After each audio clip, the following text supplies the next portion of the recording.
Yo, what is up, everybody? So let's go back again with another collection of horror stories for you guys. This one is titled Tales of Ghosts and Others, written by Sarah Naricia. Remember to use the links in the description below. Show love to them, like, comment, and subscribe. Story 1. The Woman in White. "Essie, give me a piggyback ride," Harold shouted. I looked up from the essay I was writing. I'm busy right now," I said, scribbling down a few more words. My 3-year-old brother looked up at me with his big brown eyes. "Please, Essie? Pretty please? Mommy won't give me one." "What about Dad?" He doesn't want to. Daddy is busy with his work." "Work? You mean he's looking up poker tips on the internet?" "What's poker?" "What was that sound?" I said, turning my head. My eyes fell on the windows beside my bed. Something, a hand, was knocking on the glass. "What sound?" Harold asked. "I didn't hear anything." "How could you not hear it?" The tapping got louder. It's nothing. Look, I'll give you a piggyback ride later when I'm done with my homework." "But..." "Out, Harold." His shoulders sagged and he left, closing the door with a click.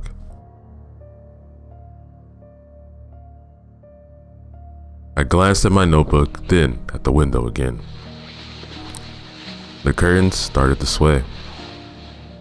They made a sound, as if they were talking to me. My heart began to beat faster. Don't be silly," I thought. "It's nothing. You were imagining the hand. There's nothing there." But it's best to be sure. I slowly got up from the chair and made my way towards the window. The curtains became louder. I reached out a hand, sweeping them aside. There was nothing there.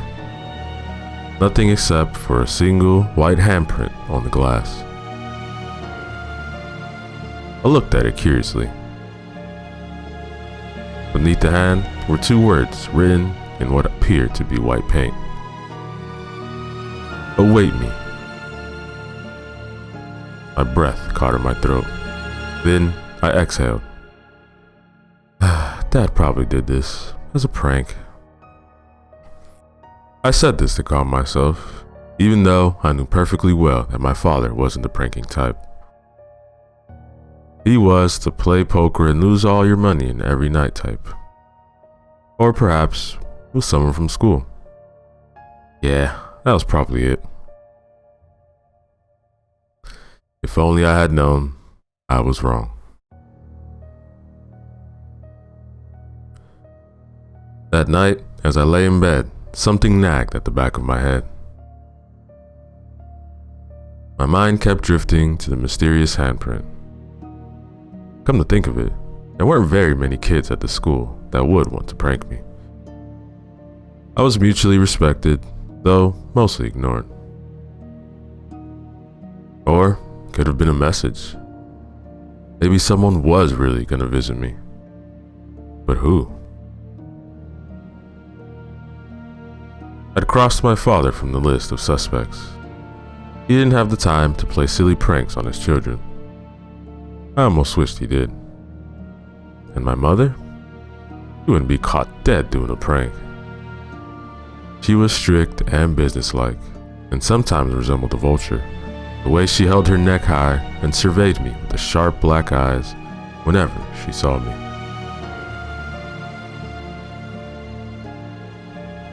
My wandering was interrupted when I heard footsteps outside my bedroom door. My heart jumped. Was it the owner of the handprint? I had the sudden urge to dive under the covers, but stay put.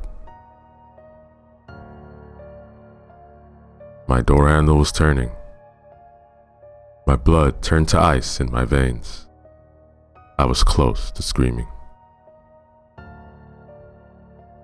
The door opened, and Harold walked in.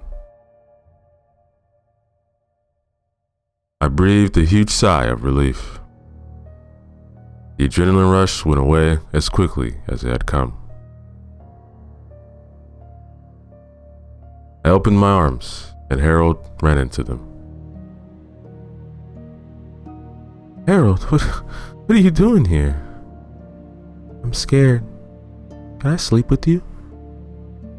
Of course. I was glad to have some company. Harold crawled in beside me and snuggled under the covers. What are you scared of? I asked. Harold was hardly ever scared of anything. He had been sleeping by himself since he was 2. The woman. What woman? You mean Mom? No, the white one. White? A white woman? Could it be? What white woman? I whispered, and my hands began to shake. Unlike Harold, I scared easily. I was scared of all sorts of things, and a creepy white handprint with a white woman to match was one of them.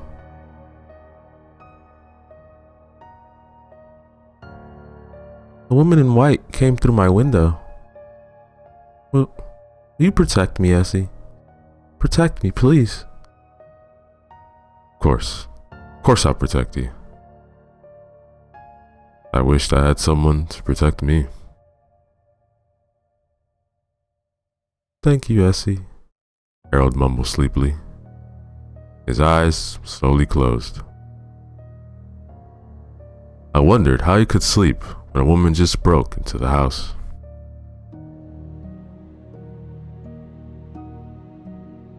I considered calling for my parents, but I thought better of it.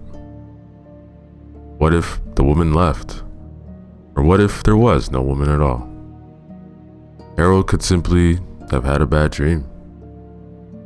If I woke up my parents for no reason, they would be angry. Very, very angry. My heart felt like a block of ice in my chest. Tears of fear leaked out of my eyes. I blinked them back. Stay strong, I thought. You're okay. You'll be okay.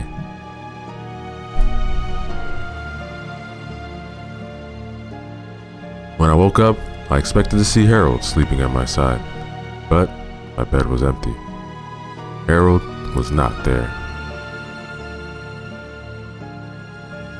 I sat bolt upright. Memories from the night before slowly came back to me in bits and pieces. The woman in white, the handprint, Harold. I got up from bed, not even caring to smooth out the bedsheets. I ran downstairs and prayed that Harold was eating breakfast or watching TV like he usually did in the morning. When I reached the kitchen, there was no Harold. There was only my mom and dad sitting at the table and sharing a newspaper. Where's Harold? Probably in his bedroom. Why? I didn't answer my father, only ran upstairs to Harold's room. He wasn't there. He wasn't in the guest room either. I checked the bathrooms and the pantry and even the attic. Harold was nowhere to be found.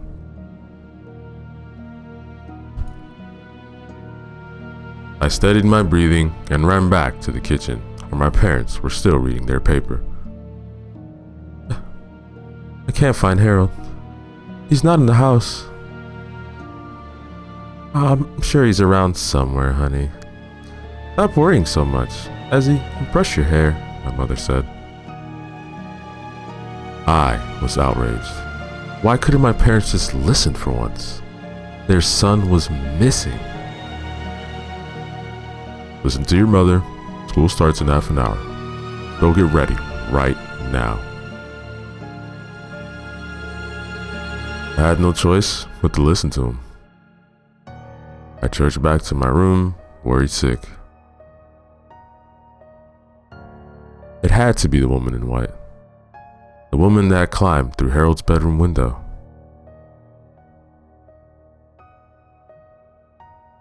I closed my door and quickly got dressed, putting on the first pieces of clothing I touched. I glanced at my backpack and sighed. There was no way I'd be able to pay attention in class today, not with Harold missing. I turned around and my breath caught in my throat.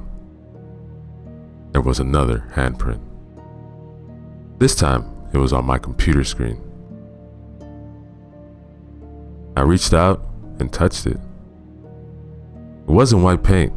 The handprint disappeared when I touched it and reappeared when I withdrew my hand, like mist. Below the handprint was a sentence written in the same white mist. I await you where bodies lay. I wanted to fling myself out the window. I wanted to fall asleep and never wake up. I was so scared. So scared. The woman in white must have left a message. I knew it. I await you where the bodies lay. I started putting two and two together. The woman kidnapped Harold and she took him... where? Where do bodies lay? I nervously turned on my computer. The handprint vanished. I didn't care about figuring out what was going on. I didn't care that there was probably magic at work. All I cared about was finding Harold. I googled, where do bodies lay? I scrolled until I found out what I was looking for.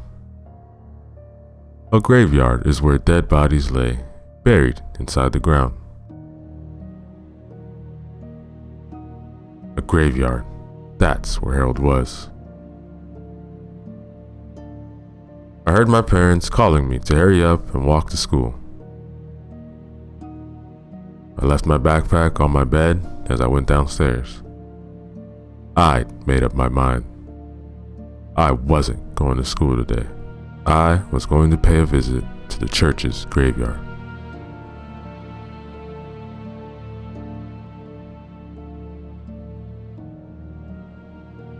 My parents were most likely going to get a call from the school saying I was absent, but I didn't care. I didn't care about much during that moment.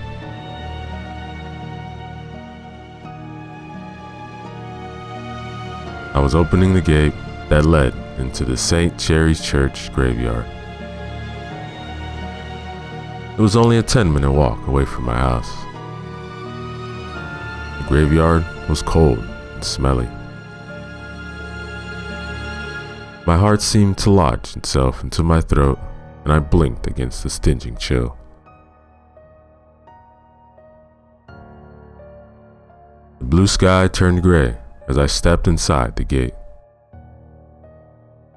The fluffy white clouds disappeared and were replaced by even more gray. The cold grew, seeping into my skin and freezing my blood.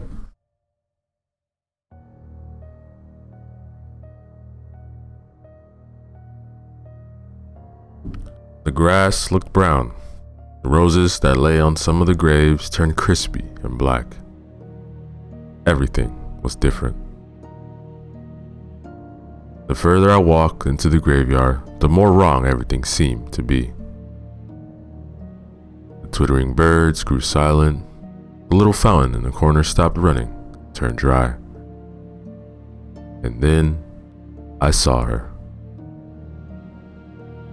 The woman in white stood before me, and she was terrible. So terrible that it was hard to describe her. But I'll try. She was unnaturally tall, about 4 meters, and had horrible pasty skin that was so white it was almost blinding. Her snowy hair was long and reached all the way down to her waist. Her eyes were pure white. She had no pupils, no color, only white. When she smiled at me, I cringed. Her teeth were the only feature about her that wasn't white. They were bloodstained and yellow and pointed and sharp like needles.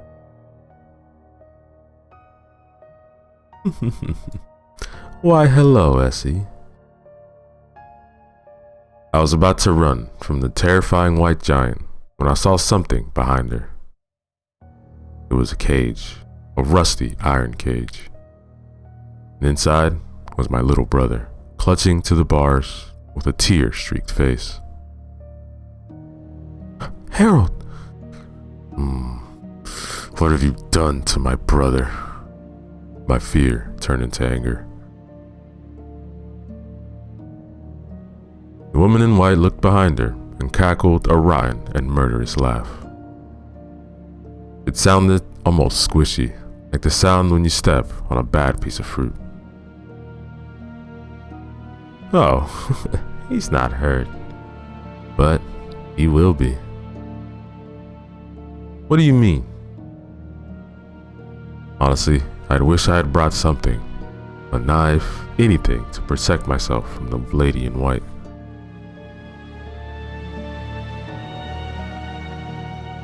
I was thinking of adding a body to my collection. His body. Then behind her, I saw an assortment of people. Dead people. Their bodies stuffed and turned into different positions. Men in tuxedos were sitting on garden chairs and holding glasses. Women with dresses were drinking tea. And children were playing tag in fixed positions. But then again, your body would do so much better. Much easier to bend, your legs are longer. You know the saying, an eye for an eye. Tell you what, I'll give you your brother if you give me your body.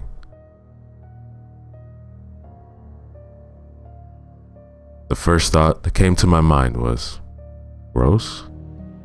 But this was no dream. I couldn't wake up and make the woman disappear. I had to save Harold. Help me, Essie, please. Okay, go ahead, take me, I told the woman in white. She laughed and snapped her fingers. I passed out and saw black. I didn't know I could wake up, but I did. I felt oddly calm. Then I woke up properly. I had shrunk. Or did everything grow bigger? I looked to my left. I felt different. I looked different. Harold was standing above me. He was much bigger. My eyesight was blurry and the colors were different. I could just make out the woman in white in the background, carrying the body of a girl. My body. Wait. If that was me, then what was I? I looked down. I had too many legs. Harold bent down and gently put me in his hand. "The bad woman turned you into a butterfly," he whispered. No. The woman in white had taken my body but left my soul. She turned me into a butterfly. I wanted to talk to Harold, but I couldn't. My mouth wouldn't open. It felt as if I had no mouth at all, no way to speak. "I'll take you home," Harold said, and he carried me away. That, ladies and gentlemen, is the end of our story.